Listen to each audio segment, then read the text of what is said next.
A paz do Senhor Jesus, você está no canal Max William Pregador Oficial.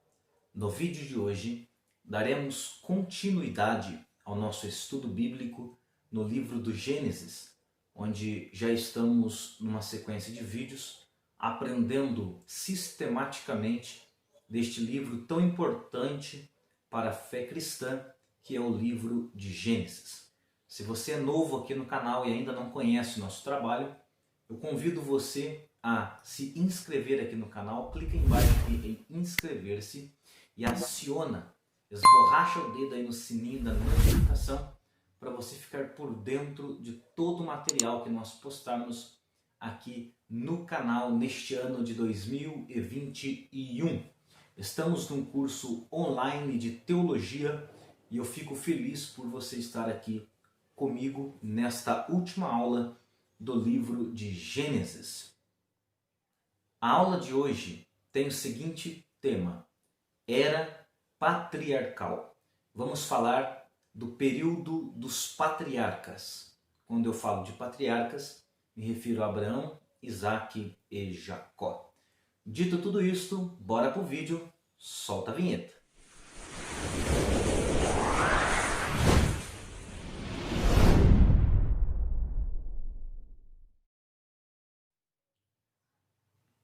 Amém. O texto base para iniciarmos este estudo no livro de Gênesis não está basicamente no livro de Gênesis, mas especialmente em Êxodo, capítulo de número 3 e versículo de número 15. Eu gostaria de ler este versículo, que ele seja para nós uma base, um texto áureo para nosso estudo sobre os patriarcas. E em Êxodo capítulo 3 e versículo 15 está escrito assim: E Deus disse mais a Moisés: Assim dirás aos filhos de Israel: O Senhor, o Deus de vossos pais, o Deus de Abraão, o Deus de Isaque e o Deus de Jacó, me enviou a vós.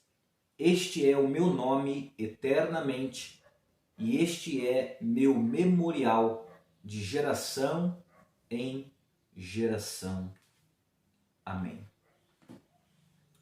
Meus queridos, o texto que eu escolhi por base para o nosso estudo aqui em Êxodo, capítulo 3 e versículo de número 15, é um texto extremamente importante para Israel e também para nós cristãos.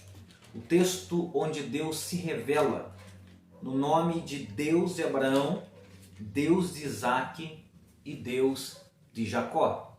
Nós sabemos que o nome de Deus é Javé, o nome de Deus é Jeová, o nome de Deus é Shaddai, o nome de Deus é Rafá, o nome de Deus é Tsideknu, o nome de Deus é Jiré. O nome de Deus se apresenta na Bíblia de várias formas. Ele se apresenta como Eu Sou, mas para Israel, no Êxodo, ele se apresenta como o Deus de Abraão, o Deus de Isaque e o Deus de Jacó. Neste texto de Êxodo capítulo 3, nós temos a chamada de Deus para Moisés, nós temos Deus vocacionando Moisés para ir ao Egito, trazer do Egito seu povo para o deserto. Nós temos Moisés sendo chamado para a obrigação do resgate de Israel da terra do Egito. E Moisés lança diante de Deus um questionamento. Quando me perguntarem qual Deus o enviou, o que eu vou dizer, Senhor? E o Senhor Deus diz a Moisés: Moisés, tu dirás para Faraó que o Eu Sou o enviou. Mas para Israel, você dirá o Deus de Abraão, o Deus de Isaque e o Deus de Jacó.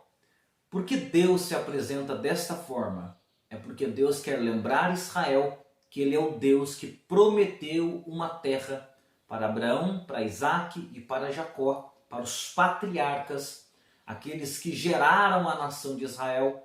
E agora Moisés indo ao Egito, ele será o início da ação de Deus no cumprimento do dar a terra, ou do cumprir essa promessa de dar a terra para a posteridade dos patriarcas.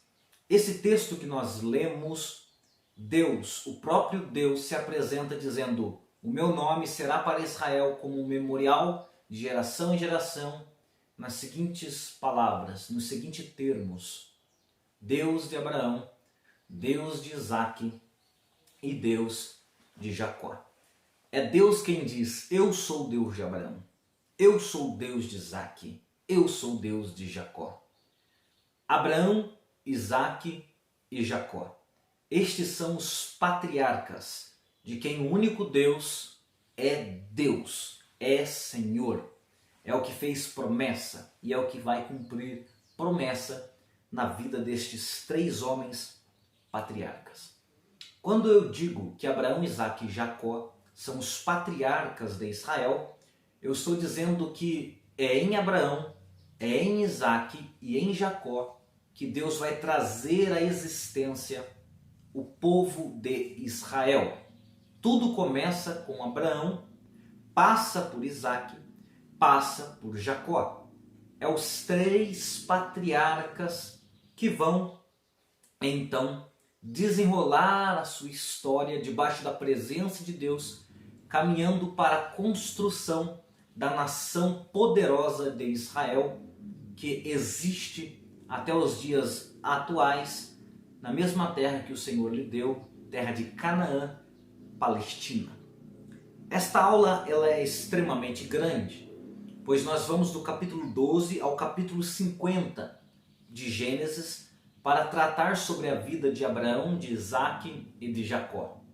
Para trazer a lume em uma única aula, em um único estudo, toda a história de Abraão, toda a história de Isaque e toda a história de Jacó, seria necessário muito mais do que uma aula, pois é muita matéria para estudarmos.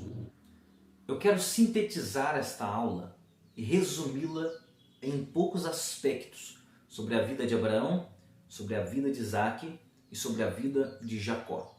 Para isto, eu quero basear esse estudo não em todo o texto bíblico, porque é impossível em uma aula de aproximadamente 1 hora nós trabalharmos toda a história deles. Então vamos resumir a história e pegar apenas os pontos mais importantes da história de Abraão, de Isaque e Jacó, os patriarcas. Eu quero iniciar, logicamente, por Abraão, e para falarmos sobre Abraão não podemos negar o capítulo 12 de Gênesis, que é onde nós temos a chamada de Abraão. Após isso, nós passaremos ao capítulo 15 para a revelação do projeto de Deus para Abraão, aquilo que Deus faria com ele e com sua descendência. Depois partiremos para o capítulo 21, onde nós teremos o início desse projeto revelado no capítulo 15, onde vai nascer Isaque. Por fim, partiremos para o capítulo 25, onde teremos a morte de Abraão.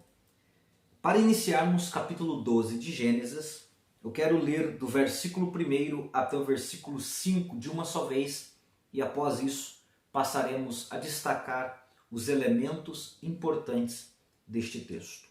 Gênesis capítulo 12, versículo 1 nos diz assim: Ora, o Senhor disse a Abrão: sai-te da tua terra e da tua parentela e da casa de teu pai, para a terra que eu te mostrarei.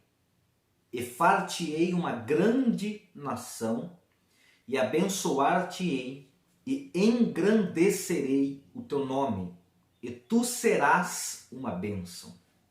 E abençoarei os que te abençoarem, e amaldiçoarei os que te amaldiçoarem, e em ti serão benditas todas as famílias da terra. Assim partiu Abrão, como o Senhor lhe tinha dito, e foi Ló com ele. E era Abrão da idade de 75 anos, quando saiu de Harã. Versículo 5. E tomou Abrão a Sarai, sua mulher, e a Ló, filho de seu irmão, e toda a sua fazenda que haviam adquirido, e as almas que lhe acresceram em Harã. e saíram para irem à terra de Canaã e vieram à terra de Canaã. É importante relembrarmos que a história de Abraão começa quando seu pai decide deixar Ur dos caldeus, que é a terra natal de Abrão, e decide ele ir para Canaã.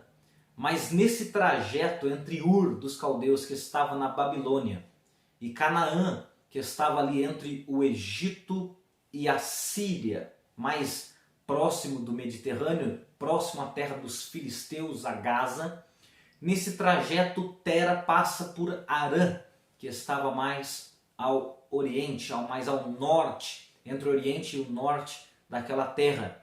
E ali em Harã, junto com seu filho, sua nora e seu neto, Tera vai falecer. Tera morre em Harã e fica somente Abrão, Sarai e Ló na cidade ou na terra de Harã. Ali Deus aparece para Abrão e diz Deus a Abrão: sai da tua terra, sai da tua parentela, porque eu vou fazer de ti uma grande nação. Assim Deus começa prometendo a Abrão. Deus começa prometendo a Abrão que ele seria, ou ele se tornaria, a sua descendência se tornaria uma grande nação. Para se tornar uma nação, era necessário muito crescimento. Para se tornar uma grande nação, esse crescimento deveria ser exponencial, muito mais. Deveria ser muito crescimento. E para Deus dar muito crescimento a essa nação, Deus deveria começar por Abrão e Sarai. Contudo, a história nos revela que Sarai era uma mulher estéril. Então Deus chama Abrão na idade de 75 anos, sendo sua mulher estéril, e Deus lhe promete fazer dele uma grande nação. Aparentemente é contraditório, porque a promessa de Deus não coincide com a realidade de Abrão. Contudo, Deus não precisa que a nossa realidade seja favorável às suas promessas para cumpri-las. E aqui nós extraímos uma lição para nós, importantíssimo nesse estudo. Não poderíamos falar sobre a chamada de Abraão sem extrair esta lição.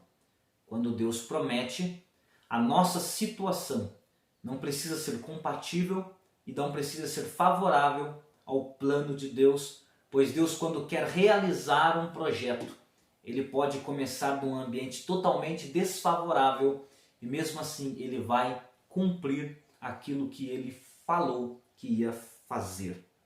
Na promessa que Deus faz a Abraão, que ainda é chamado no texto de apenas Abrão, pois Deus vai mudar o seu nome nos próximos capítulos, Deus diz a Abrão: em ti serão benditas todas as famílias da terra.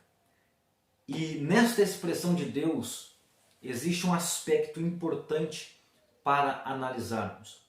Deus está dizendo para Abrão que na descendência dele, ou no cumprimento da promessa que Deus está fazendo à vida de Abrão, todas as famílias da terra serão benditas, serão abençoadas. Neste aspecto, nós percebemos que o projeto de Deus para Abrão e sua descendência não vai atingir somente a Mesopotâmia, não vai atingir somente a terra de Canaã e toda aquela região do Oriente Médio, mas vai atingir todo o mundo. A promessa de Deus na vida de Abraão é uma promessa abençoadora que vai abençoar todos os povos da terra, todas as nações da terra. Por que a promessa de Abraão abençoa toda a terra? É porque a promessa de Abraão carrega consigo uma outra promessa já dita por Deus, aqui mesmo em Gênesis, no capítulo 3, quando Deus disse que nasceria um menino. E esse menino feriria a cabeça da serpente, a antiga serpente, Satanás, que fez com que o homem fosse enganado e caísse em transgressão a lei de Deus no Éden. Este menino que nasceria da mulher, ele, ou a promessa do seu nascimento, está associada à promessa de Abraão. Porque Jesus, que é o menino, quando nasce, nasce sendo filho de Davi, filho de Abraão. Nós podemos ver esse dito no primeiro versículo do Evangelho de Mateus, versículo introdutório do Novo Testamento, quando em Mateus capítulo 1 e versículo 1 nos diz: livro da geração de Jesus Cristo, filho de Davi, filho de Abraão.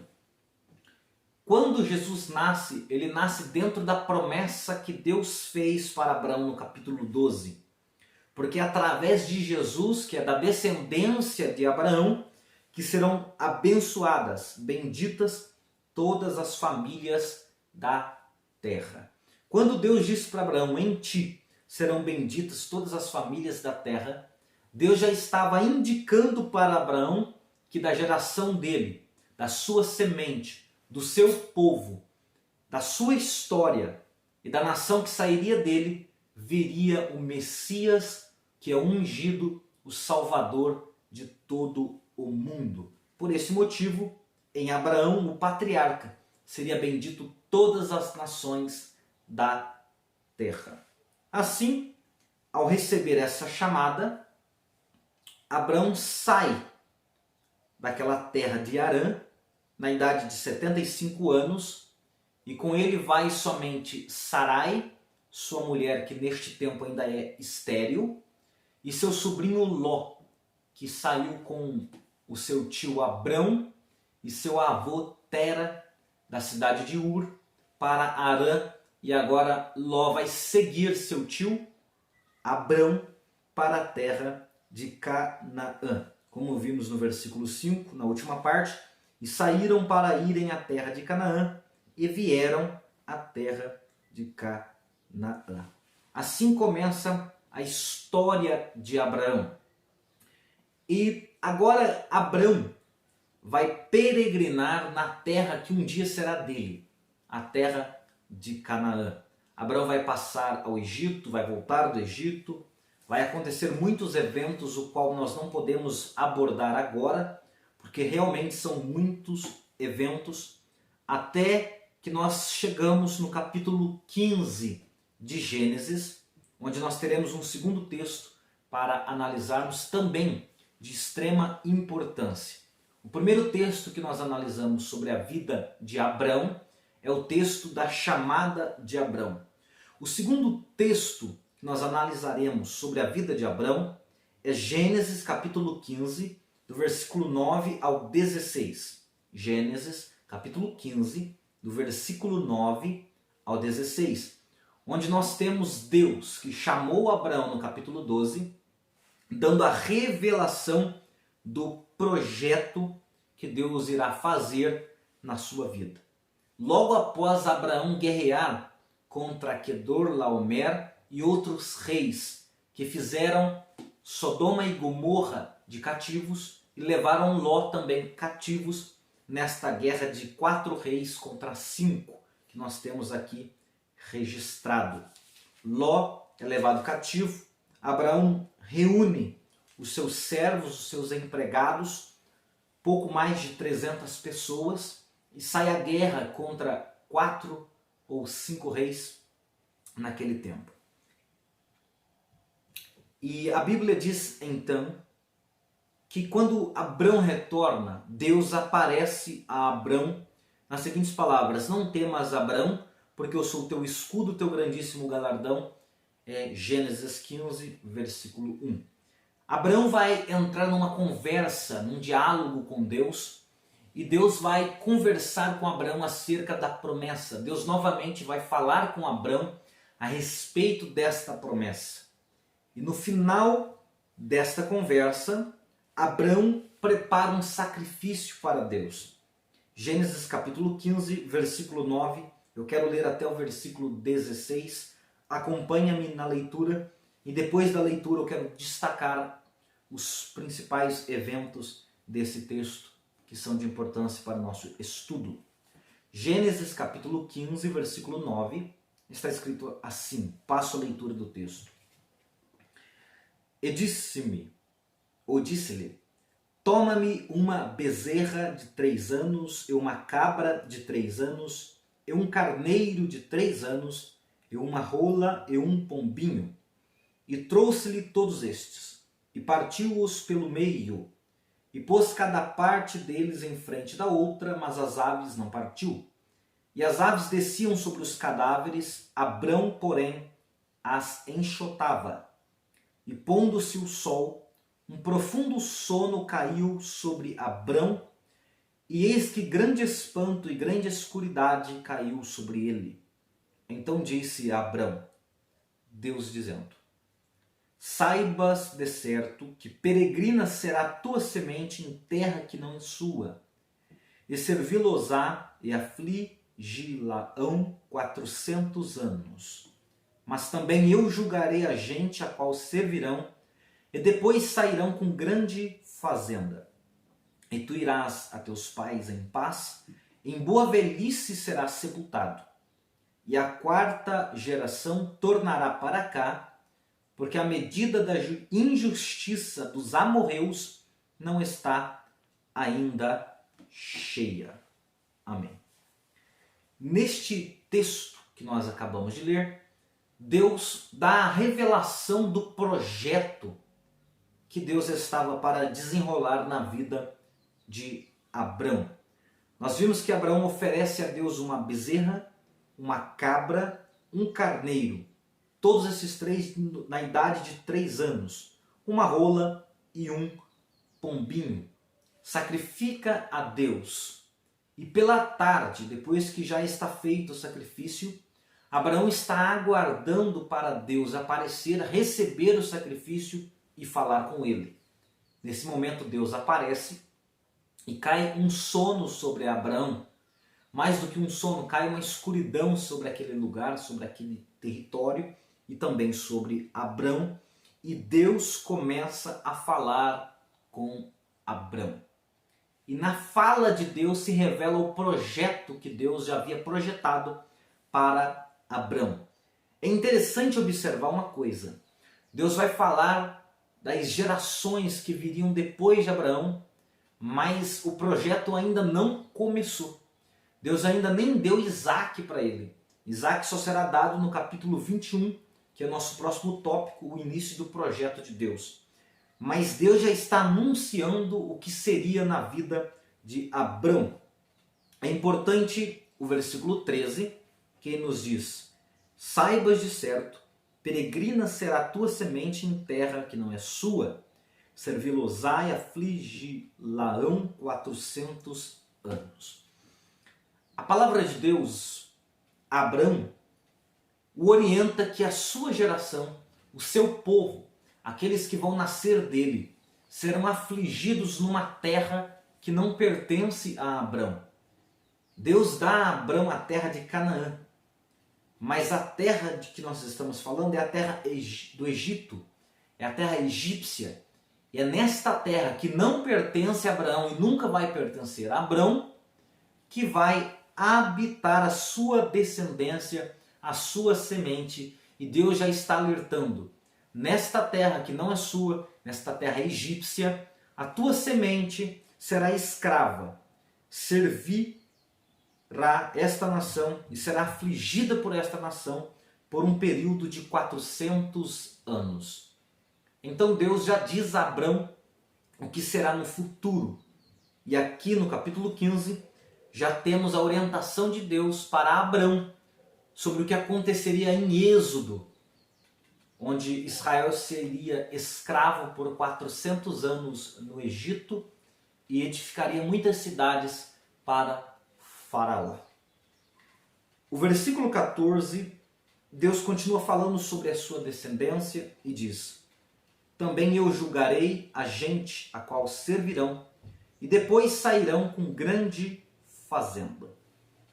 Deus dá detalhes do que vai acontecer com o seu povo, com a sua descendência. Eles serão escravos por 400 anos, serão afligidos na terra do Egito, terra que não é sua, Abrão.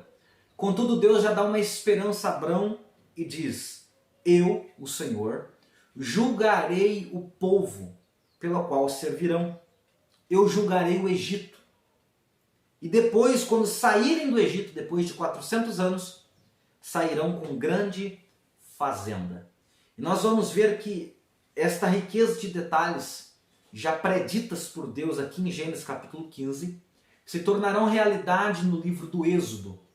Pois na saída do povo de Israel, da descendência de Abrão do Egito, Deus vai afligir o Egito com 10 pragas, sendo a última delas a morte do primogênito de toda a casa egípcia, e morrendo nesta praga também o próprio filho de Faraó, herdeiro do trono do Egito.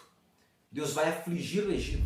As palavras de Deus a Abrão: eu julgarei o povo ao qual servirão. Deus vai trazer um juízo sobre a terra do Egito. E depois eles sairiam com grande fazenda. É importante notar que na saída de Israel do Egito, eles saem levando muito ouro, muito gado, muita riqueza do Egito. Eles saem ricos do Egito. Vivem como escravos. Mas quando eles saem, a expressão do Êxodo é: eles despojaram o Egito. Eles tiraram, levaram todo o ouro, saíram ricos de lá, pois Deus já estava prometendo isto para Abrão em Gênesis capítulo 15. Deus se volta para Abrão no versículo 15 e versículo 16. E Deus segue dando detalhes do projeto. E Deus fala no verso 15 especificamente sobre Abraão e diz: tu irás a teus pais em paz, em boa velhice serás sepultado. Quando Deus diz isso para Abraão, Deus está dizendo: eu vou te dar uma vida de paz, uma vida sossegada. Você viverá bem na terra e em boa velhice será sepultado. Ou seja, Abraão, você vai viver muito sobre a terra, porque eu já estou revelando para você o projeto que eu tenho. Você vai viver muito, vai ter uma descendência poderosa, eles sofrerão 400 anos no Egito, mas quando sair de lá sairão ricos e abençoados, porque eu vou julgar o Egito. O versículo 16 também é importante, é o último verso desse texto, para passarmos ao terceiro tópico deste estudo. E diz a Bíblia no versículo 16: a quarta geração tornará para cá, porque a medida da injustiça dos amorreus não está ainda cheia. A expressão que eu quero destacar no versículo 16 é: a injustiça dos amorreus não está ainda cheia. É interessante que Deus ele tem misericórdia até do ímpio. É importante que Deus trabalhe com o ímpio. E a terra que pertence a Abraão neste tempo está sendo habitada por amorreus, por povo que foi amaldiçoado por Noé, pois os amorreus são filhos de Canaã.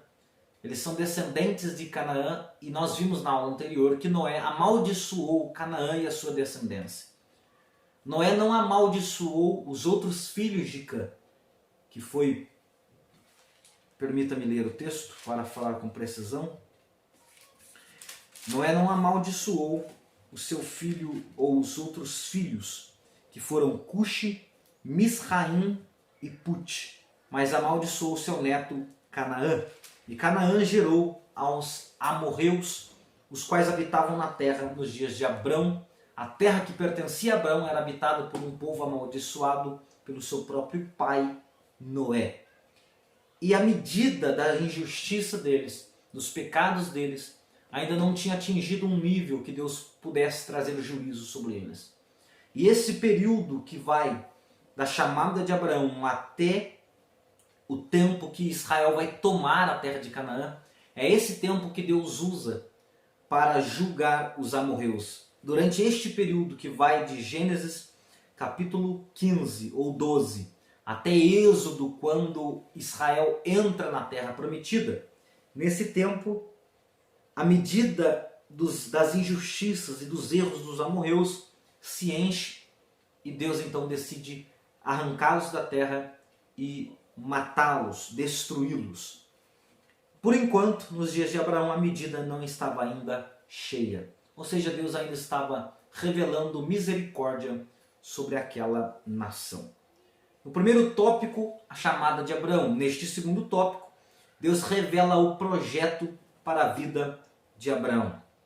A partir daqui podemos dar um salto para o capítulo 21 de Gênesis, onde eu quero destacar o versículo de número 5. O versículo de número 5 do capítulo 21 está escrito assim: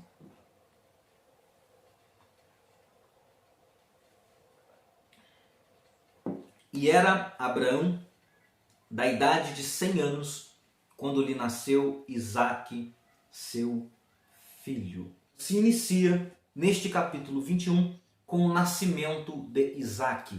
Aquela que era estéril, Deus abre a sua madre, Deus abençoa Sarai e agora nasce Isaque. O nome Isaque significa riso, porque Deus fez Abraão sorrir, Deus fez Sara sorrir ao nascer Isaque. Aquilo que não era possível, Deus fez tornar possível com o nascimento de Isaque. O versículo 5 nos diz que Abraão tinha a idade de 100 anos. E nós já vimos no capítulo 12, no versículo 4, que Abraão tinha 75 anos quando ele saiu de Harã. Então, quando Deus chama Abraão no capítulo 12, ele tem 75 anos. Mas quando nasce Isaque, Abraão já tem 100 anos de idade. Ou seja, passou 25 longos anos para Deus começar a cumprir aquela promessa que ele fizera no capítulo de número 12. Abraão já é um idoso da idade de 100 anos. Para Abraão ele já está no fim da sua vida.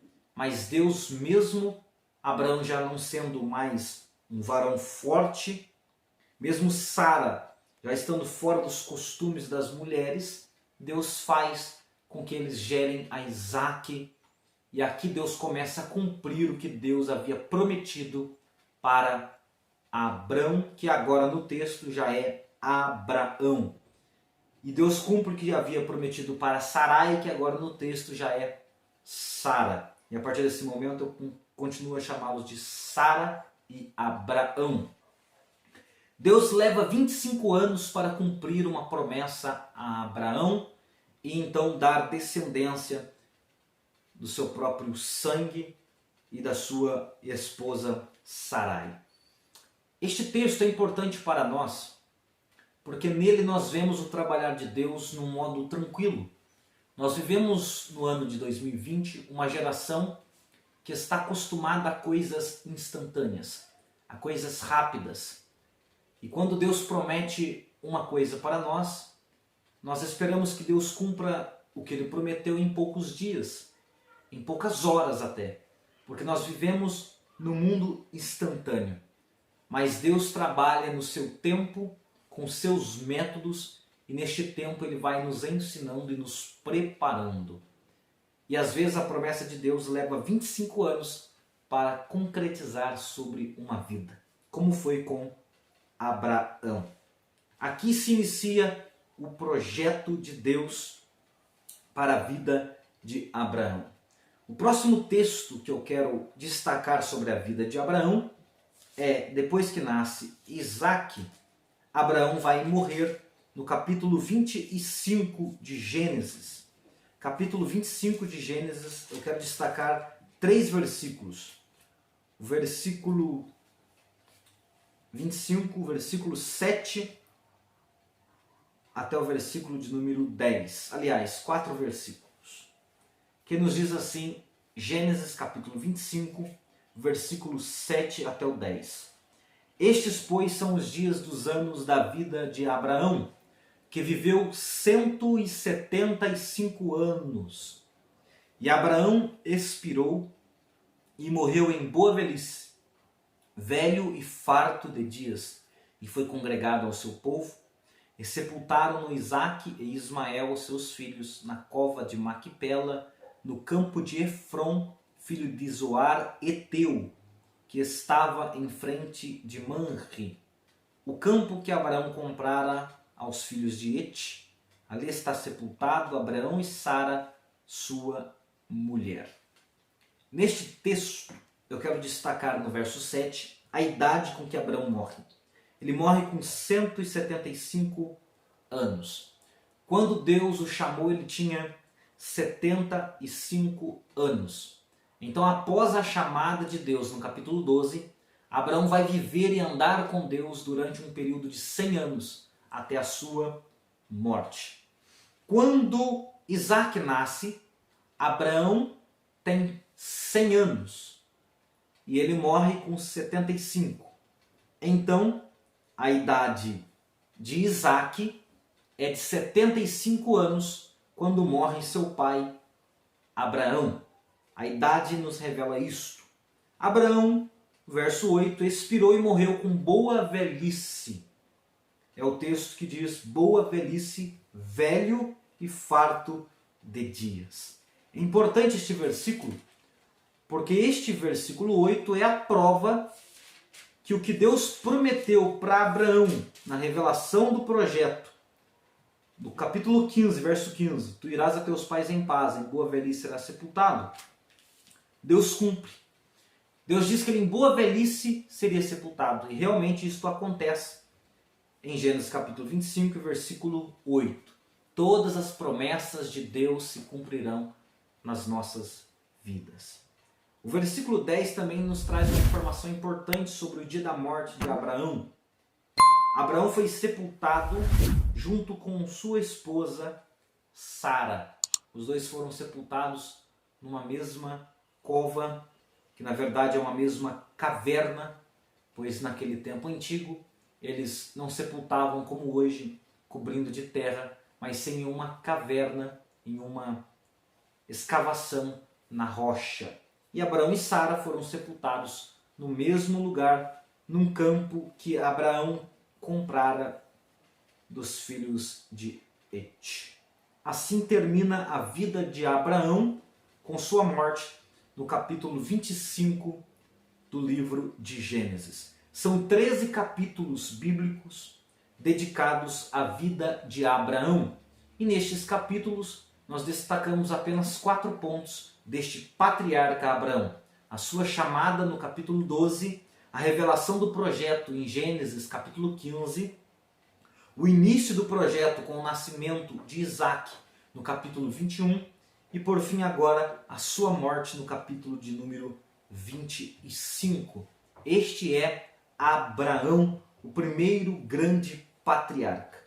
O segundo patriarca que nós vamos estudar é seu filho Isaac, que nós já vimos o seu nascimento no capítulo 21. O que eu quero destacar sobre Isaac nesse nosso estudo é Gênesis capítulo 24 e o versículo de número 63, 64, 65 e 66.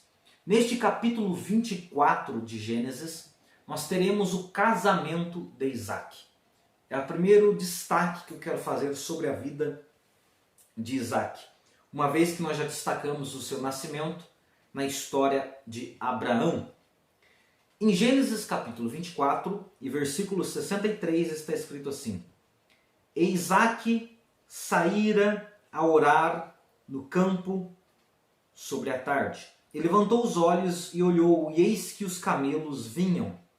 Rebeca também levantou os olhos e viu a Isaac e lançou-se do camelo. E disse ao servo: Quem é aquele varão que vem pelo campo ao nosso encontro? E o servo disse: Este é meu senhor. Então tomou ela o véu e cobriu-se. E o servo contou a Isaac todas as coisas que fizera. A história do casamento de Isaac é interessante. Eu quero apenas citá-la bem rapidamente para apenas contextualizarmos o que estava acontecendo. Abraão enviou o seu servo, o servo que ele mais confiava, à terra de seus pais, para buscar uma esposa para seu filho Isaac. E o Damasceno Eliezer foi abençoado por Abraão e ao chegar lá fez prova de Deus. Ficou junto a uma fonte e disse: Senhor, a mulher que a qual eu pedindo água me der água, e me dando água oferecer também água para os camelos, então saberei que esta é que o Senhor preparou para meu servo, ou meu senhor Isaque, e para a honra de meu senhor Abraão. Assim ele fez conforme ele havia orado diante do Senhor, junto a um poço. E vindo Rebeca, tirou água para o servo de Abraão, tirou água para os camelos de Abraão, e foram para a casa de seus pais, onde este servo conta para os seus pais tudo o que lhe havia acontecido e como Deus prosperara seu caminho. No retorno à terra, Rebeca decide vir com Eliezer, o Damasceno Eliezer, e ele vem montado em seus camelos. Quando Rebeca está chegando para conhecer o seu prometido, o seu amado Isaque, o texto que nós lemos, Isaque estava no campo orando. E aqui eu gostaria de extrair uma lição para nós importantíssima, pois Isaque está esperando a sua esposa Rebeca, mas ele está esperando em oração. A oração para o casamento com certeza deve ser uma prioridade no meio dos servos do Senhor. Isaque, ele está orando no campo quando Rebeca chega. Ele está cobrindo aquele momento da sua vida com oração. Nós vivemos num período que parece que a oração não cabe mais no relacionamento, parece que a oração não cabe mais na hora de pedir uma esposa a Deus ou um esposo a Deus. Mas este ainda é o padrão bíblico, este ainda é o padrão dos patriarcas, aqueles que tiveram e viveram experiências com Deus e foram prósperos na sua vida, nos seus casamentos. Ou seja, é necessário a oração para este momento tão importante, e este evento marca também a história de Isaque. Isaque está orando. Esta é a atitude de Isaque quando está chegando a sua esposa. A atitude da esposa também é relevante para a nossa aula, pois o texto que nós lemos diz no verso 64 que Rebeca levantou os olhos, viu Isaque e lançou-se do camelo. No verso 65, tomou ela o véu e cobriu-se. A primeira atitude de Rebeca é se cobrir, é proteger a sua moral, é apresentar-se como uma mulher decente para seu esposo Isaque. E aqui nós temos também uma lição para as moças que pretendem aí passar pelo casamento. Qual é a atitude melhor diante de um pretendente? É o cobrir-se, é o revelar a sua moral, o seu caráter como alguém decente, como alguém puro, como alguém honesto para o casamento. Esta é a história do casamento de Isaque. A partir daqui, Isaque e Rebeca estarão casados. Este é o primeiro evento que eu quero destacar na vida do patriarca Isaque. O segundo evento que nós podemos destacar na vida de Isaque, resumindo a sua história, é a prosperidade que atinge a vida deste patriarca chamado Isaque. Para isso, eu quero basear o estudo em Gênesis, capítulo 26, e destacar primeiramente o versículo 2, 3 e versículo 6, que nos diz assim, verso 2: Apareceu-lhe o Senhor e disse: Não desças ao Egito, habita na terra que eu te disser, peregrina nesta terra, e serei contigo e te abençoarei, porque a ti e à tua semente darei todas estas terras, e confirmarei o juramento que tenho jurado a Abraão, teu pai. Versículo 6. Assim habitou Isaque em Gerar. Havia naquele tempo, logo após o casamento de Isaque com Rebeca, sua amada, havia uma fome na terra. E a intenção de Isaque era ir ao Egito, pois o Egito em todos os tempos foi uma terra próspera. Nós veremos, ou poderíamos ter visto até Abraão no período que passou pelo Egito, Nós citamos aqui, mas nós não nos detemos na história, para não criar mais volume a esta aula. Por que Abraão peregrina ao Egito? E por que Isaac tem a intenção de peregrinar no Egito? Porque o Egito sempre foi uma terra próspera. O Nilo, o rio Nilo, que é o maior rio em extensão do mundo, este rio produzia nas suas margens grande quantidade de alimento, de forma tal que o Egito tornou-se o que foi naquele tempo, devido à bênção do rio Nilo, pois era uma terra produtiva, a terra do Egito. Quando havia fome nos dias de Isaac, Isaac projetou, pensou, cogitou em ir ao Egito e Deus disse: não, tu vai habitar em Gerar, porque eu vou te abençoar nesta terra. E aqui está o segredo da prosperidade de Isaac.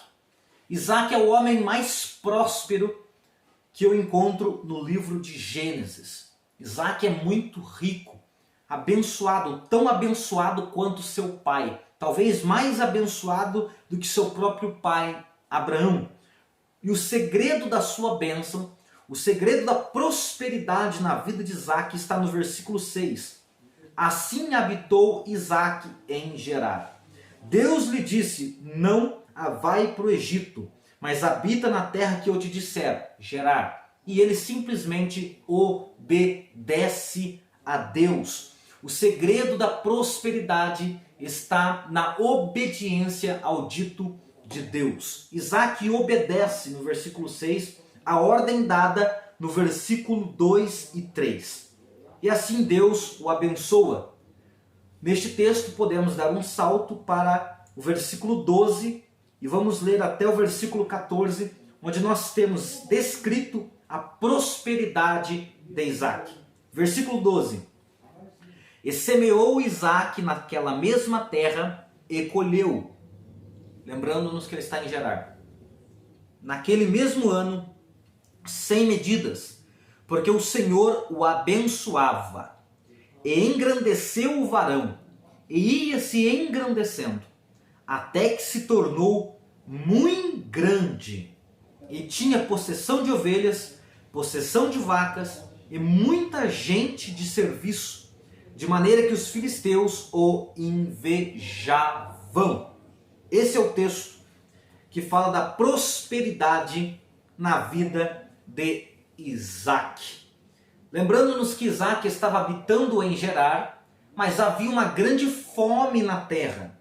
Esta fome está descrita no verso 1, que nós não lemos, mas que está escrita no verso 1 do capítulo 26 de Gênesis.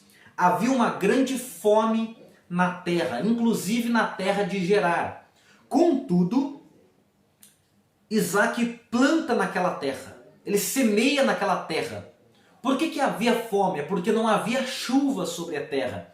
Mas mesmo sem a chuva, Isaac ele planta e ele colhe naquele mesmo ano sem medidas. Quando a Bíblia diz que ele colhe sem medidas, a Bíblia está dizendo que ele vai colher 100 vezes mais do que ele plantou.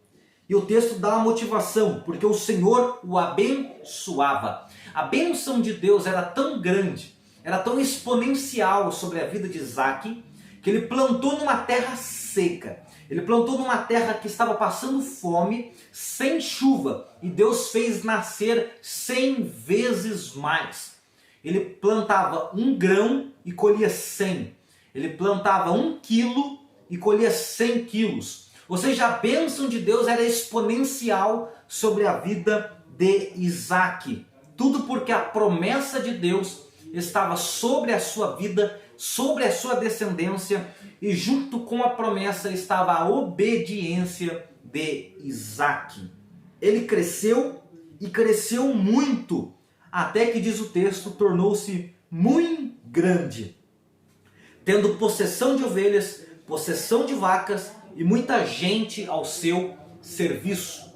Então Isaac, ele tem gado, ele tem ovelhas e tem escravos. Tem pessoas que trabalham para ele. A escravidão era algo comum naquele tempo. Tanto que nós vamos ver daqui a pouco na história de Jacó, Jacó tendo servas e até gerando filhos com estas servas, que é Bila e Zilpa. Aquela geração de ricos possuía muitos escravos, muitas pessoas que trabalhavam para eles. E Isaac era um desses, que tinha muitos escravos, muitas pessoas que trabalhavam ao seu serviço. Tendo muitos escravos, possessão de ovelhas, possessão de gado, ele se tornou muito grande com a bênção de Deus e a promessa de Deus sobre a sua vida, de tal forma que no verso 14 diz que os filisteus o invejavam. Observe isso. Isaac é um homem que está sob a promessa de Deus e sob a bênção de Deus em obediência. E ele prospera tanto, mas tanto, que a Bíblia nos diz que os filisteus, que era um povo, que era uma nação naquele tempo, sentem inveja de Isaac. Ele é tão próspero que ele provoca inveja em todo um país, em toda uma nação, a nação dos filisteus.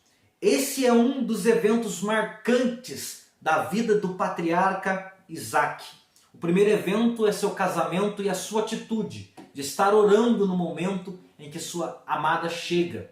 A atitude da esposa ao se proteger, ao se apresentar como uma mulher casta diante de seu esposo. Esse é o primeiro evento destacado na vida do patriarca Isaac. O segundo é a sua prosperidade, que nós acabamos de ver, um homem muito rico, um homem que plantava e Deus fazia com que produzisse 100 vezes o que ele plantou. Então esses são eventos marcantes da vida de Isaac. O terceiro evento marcante na vida de Isaac, nós podemos dar um salto para o capítulo 28 deste livro, quando Isaac transfere a bênção para Jacó. Do versículo de número 1 ao versículo de número 4, e eu quero ler esse texto que diz assim: E Isaac chamou a Jacó e abençoou e ordenou-lhe. E disse-lhe: Não tomes mulher de entre as filhas de Canaã. Levanta-te, vai a Padã Arã, a casa de Betuel, pai de tua mãe, e toma de lá uma mulher das filhas de Labão, irmão de tua mãe. E Deus, o Todo-Poderoso, te abençoe e te faça frutificar e te multiplique, para que seja uma multidão de povos. E te dê a bênção de Abraão, e a ti e a tua semente contigo, para que em herança possuas a terra de tuas peregrinações que Deus deu a Abraão.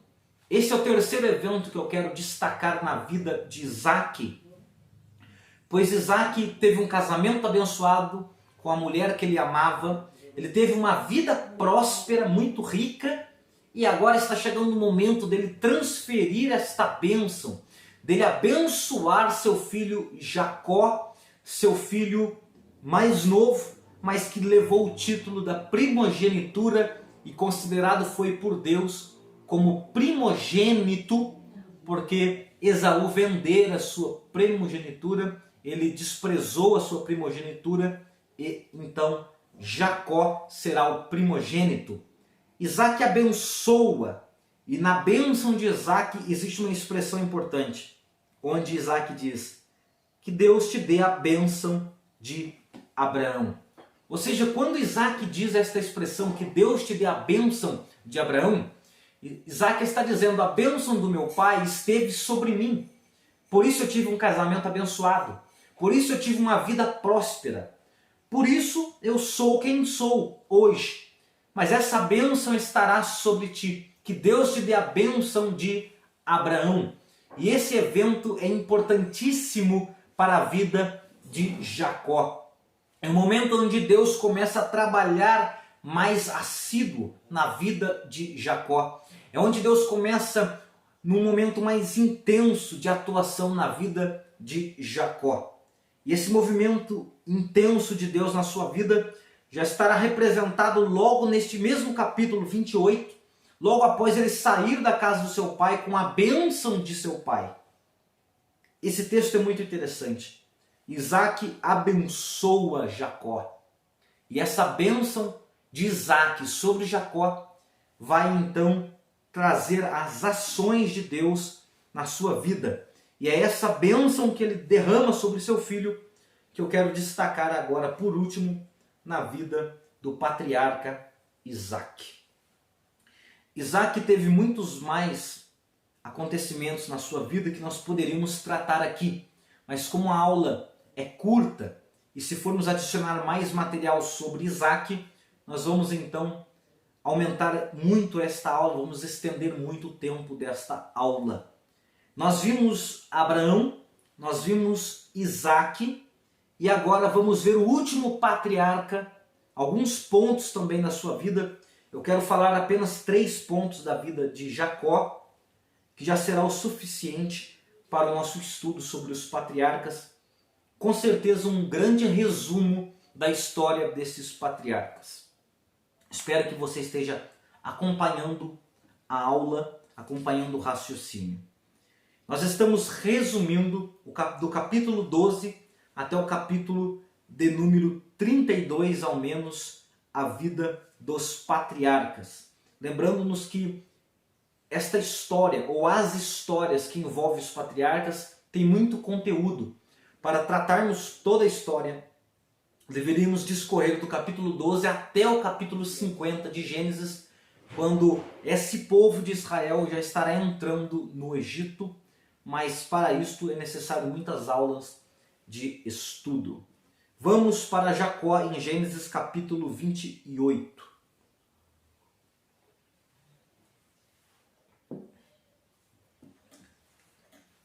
Jacó é o neto de Abraão, filho de Isaac, terceiro patriarca, que nele o Senhor está desenrolando o projeto revelado para Abraão no capítulo de número 15 do livro de Gênesis. Deus vai revelar na história de Jacó também as suas ações, assim como Deus revelou na história de Isaac, e assim como Deus revelou coisas na vida de Abraão.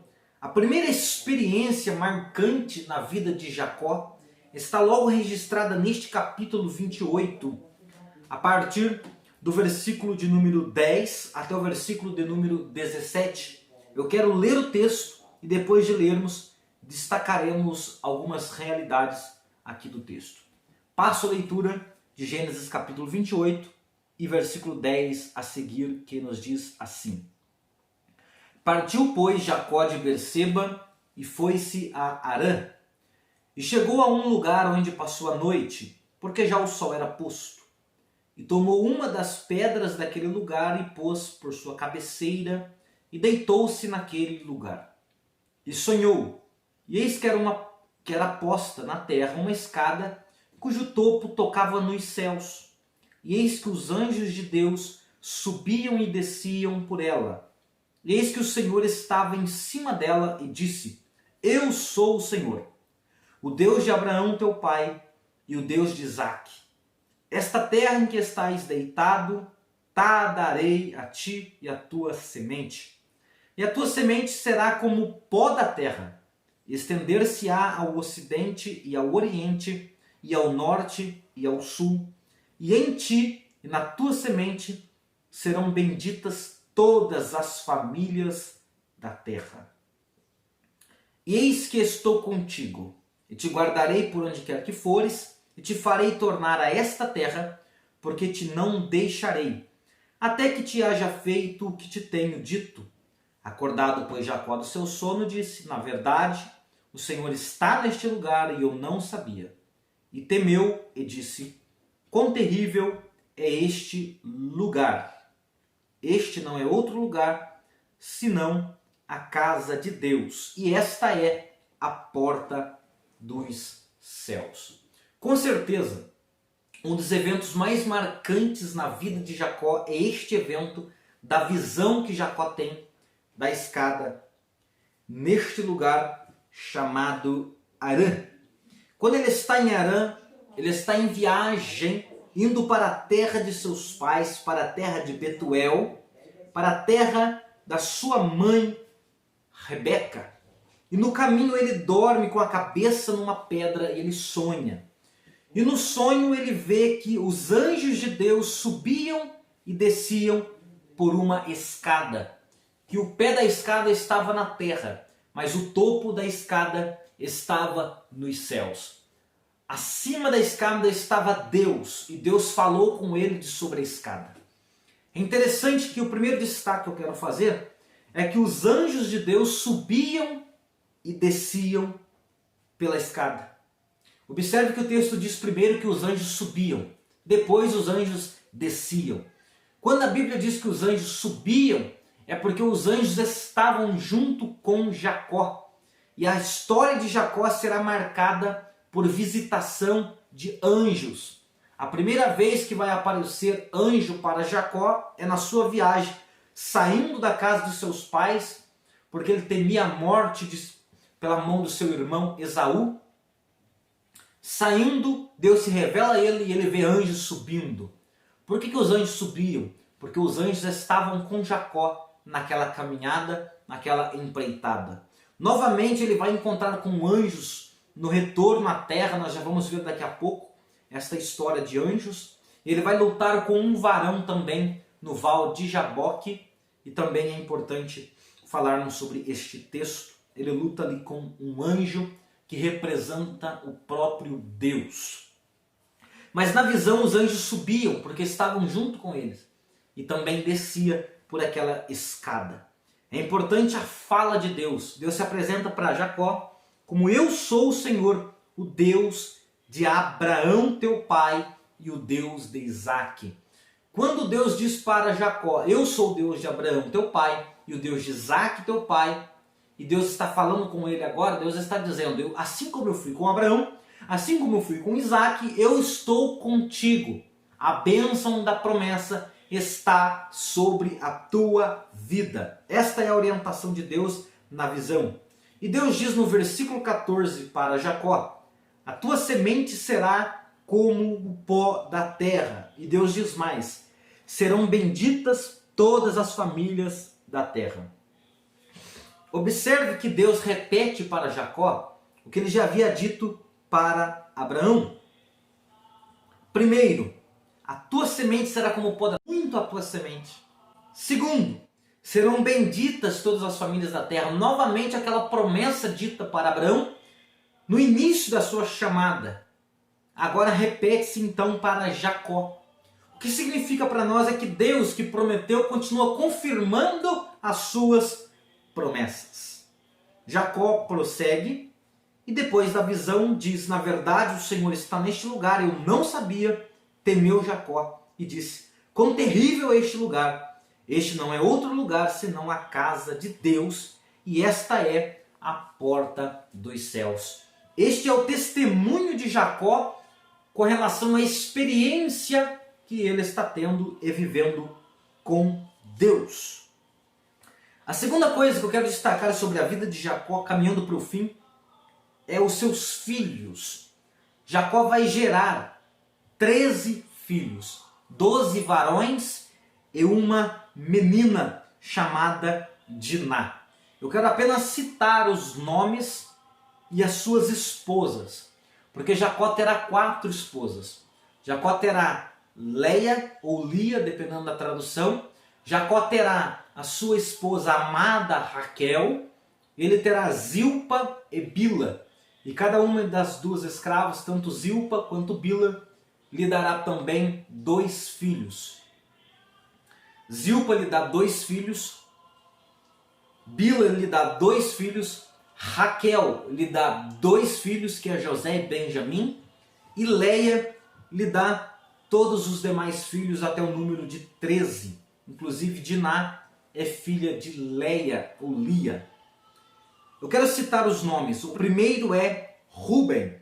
O segundo, Simeão, Levi, Judá, Dan, Naphtali, Gade, Aser, Issacar, Zebulon, José, Benjamim e Diná.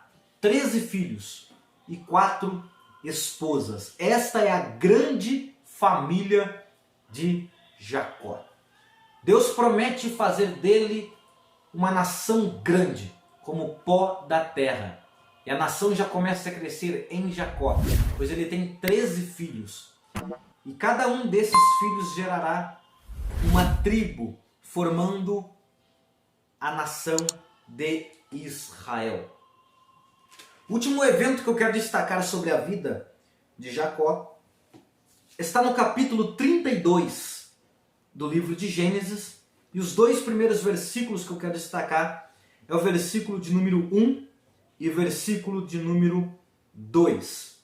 Neste contexto do capítulo 32, Jacó já está retornando à sua terra. Já se passou vários anos. Os seus filhos já nasceram. A maior parte dos seus filhos já estão vivos, já estão nascidos e criados. Ele já tem escravos, riqueza. Ele volta muito rico para a sua terra para visitar seus parentes, inclusive seu irmão Esaú, que há muito tempo atrás ele havia saído fugido da face de Esaú, mas agora ele volta.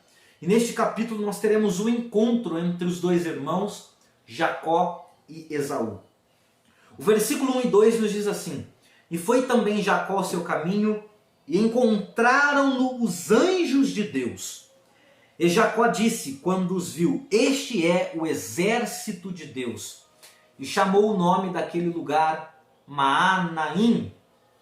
Estes dois versículos é extremamente importantes para entendermos este texto, entendermos o que estava no coração de Jacó. Jacó ele teme, Jacó ele está com medo, ele está voltando à terra porque Deus falou com ele para ele voltar. Mas Jacó ele teme o seu irmão Esaú, porque eles têm um probleminha para resolver entre irmãos. Quando Jacó sai da casa dos seus pais, Esaú quer matá-lo, Esaú tem a intenção de matá-lo. E passa-se muitos anos e agora Jacó está voltando. E na volta Jacó teme. Qual é o temor de Jacó? O temor de Jacó é: meu irmão pode querer me matar. Então ele coloca todo o seu gado, toda a sua fazenda para ir na frente com seus empregados. Ele fica atrás da linha dos animais, de tudo que ele tem da fazenda. E atrás dele ele coloca a sua família. E atrás da sua família ele coloca os seus mais íntimos, Raquel, a esposa amada, e seus dois filhos caçulos, os mais novos, que são José e Benjamim, seu último filho.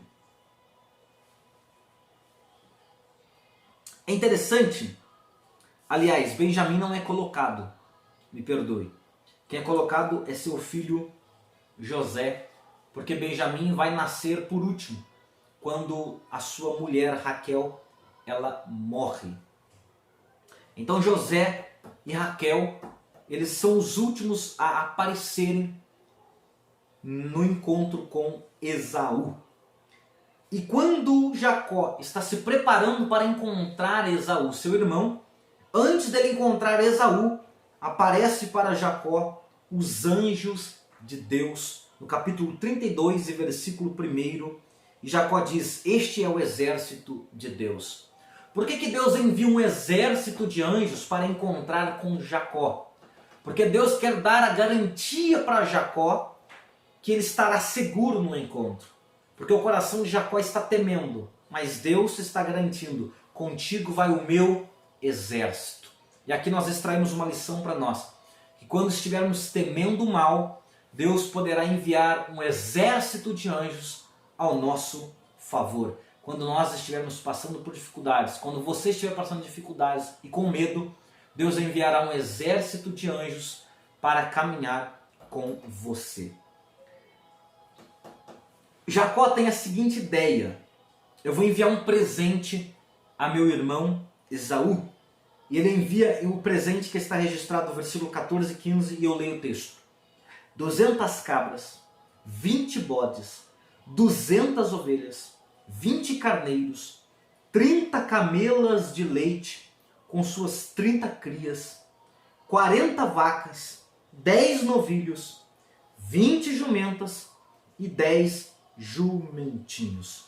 Esse é o presente que Jacó intentou dar e enviou a seu irmão Esaú, pensando Jacó em aplacar o sentimento, a raiva de seu irmão Esaú. São 560 animais que Jacó vai dar de presente a seu irmão. Se Jacó tem o potencial para dar 560 animais de presentes, Eu quero que você imagine o quão rico é Jacó. O quão abençoado é Jacó. O presente de Jacó é 560 animais. É uma fazenda enorme.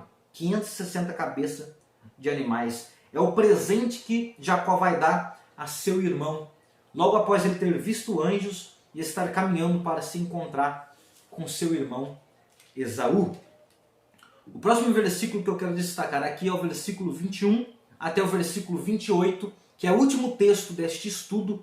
Eu quero ler todo o texto, depois vou comentar algumas coisas, estará então encerrado a aula Os Patriarcas. O versículo 21 nos diz assim: Assim passou o presente diante da sua face, ele, porém, passou aquela noite no arraial.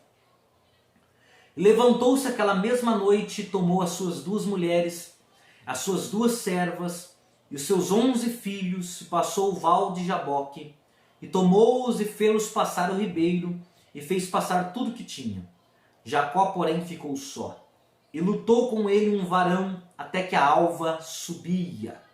E vendo que não prevalecia contra ele, tocou a juntura de sua coxa, e se deslocou a juntura da coxa de Jacó, lutando com ele.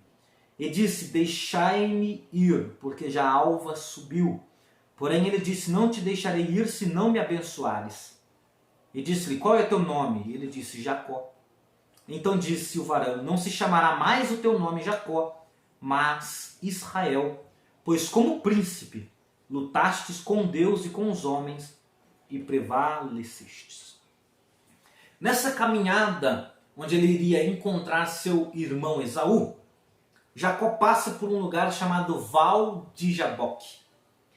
E neste lugar ele passa a família à frente, ele fica, porque ele tem um encontro com um varão, que o texto diz que, simplesmente o texto diz que é um varão que lutou com ele até que a alva subia, ou seja, até que amanhecia o dia. E nesta luta, nessa insistência com o anjo pergunta: qual é teu nome? Esse anjo representa o próprio Deus. Esse anjo veio representar o próprio Deus na vida de Jacó. E Jacó gruda no anjo, se apega ao anjo, agarra o anjo, representando Deus, e diz assim: me abençoa. E o anjo tem que ir embora: me abençoa. Eu tenho que sair: me abençoa. Eu tenho que subir: me abençoa. E está amanhecendo o dia, e o anjo fere a coxa de Jacó. E Jacó começa a manquejar, mas mesmo manquejando, ele não solta aquele varão, ele não solta aquele anjo que representa ali o próprio Deus. E então o anjo resolve o abençoar, e a bênção está na troca do nome. E o anjo diz: qual é teu nome? Ele diz: Jacó. O anjo diz: a partir de hoje, teu nome não será mais Jacó, mas teu nome será Israel. O nome Israel significa aquele que lutou com Deus e com os homens. Esse é o significado de Israel. Enquanto Jacó significa suplantador, o nome Israel significa aquele que luta com Deus e com os homens. A luta aqui significa insistência com Deus. Se aplica aquele fato de Jacó ter se apegado e não soltado de Deus até que Deus o abençoasse, até que o varão o abençoasse. Ele lutou com Deus, lutou ao lado de Deus, insistiu também com Deus para que Deus o abençoasse. Fala de uma insistência. E ele prevaleceu nessa luta, não porque Deus não tinha poder para vencê-lo em uma batalha, mas sim porque Deus se diminuiu para entrar no mundo de Jacó e trazer uma bênção nominal sobre a sua descendência, e o seu nome, Israel, estará sobre a sua posteridade por todo o tempo em que ele viver. Aqui nós encerramos a aula sobre os patriarcas, tendo visto a vida de Abraão em 4 pontos, que são a chamada de Abraão, no capítulo 12, a revelação do projeto de Deus, no capítulo 15, o início do projeto, no capítulo 21, com o nascimento de Isaac, a morte de Abraão, no capítulo 25. Este foi o patriarca Abraão. Nós vimos também a vida de Isaac em 3 pontos importantes: o seu casamento com Rebeca, o seu encontro, a ação dele no orar e a ação dela no se cobrir. No capítulo 24 de Gênesis, nós vimos no capítulo 26, a prosperidade de Isaac, sendo ele um homem próspero e abençoado, pois Deus estava com ele. E por fim, a transferência da bênção, quando ele abençoa Jacó, seu filho, no capítulo 28, e a promessa de Deus que estava intensa, sendo revelada intensamente na vida de Isaac, agora vai passar a ser revelada na vida de Jacó, que é o terceiro e último patriarca, onde nós destacamos no capítulo 28 a visão da escada, no capítulo 30 o nome dos seus filhos, os seus 13 filhos, e por fim agora o val de Jaboque e a luta com o anjo no capítulo 32. Esta foi a aula Os Patriarcas, bem resumido a história dos patriarcas. Espero que você tenha aprendido bastante coisas a respeito dos patriarcas. Que Deus te abençoe em nome de Jesus. Até uma próxima oportunidade, se Deus quiser. Amém. Neste vídeo, eu quero agradecer você que acompanhou até o fim este curso teológico, onde tivemos aulas como a aula Atos dos Apóstolos no dia 1º, como a aula Apocalipse, como aula de Gênesis no primeiro capítulo, criação, queda, período pré-diluviano, período pós-diluviano, era patriarcal agora. Que Deus te abençoe sua vida em nome de Jesus. Em breve estaremos lançando um curso teológico mais aprofundado, com mais professores, também para ensinar a sua vida. Que Deus te abençoe em nome de Jesus. A paz do Senhor Jesus. Amém.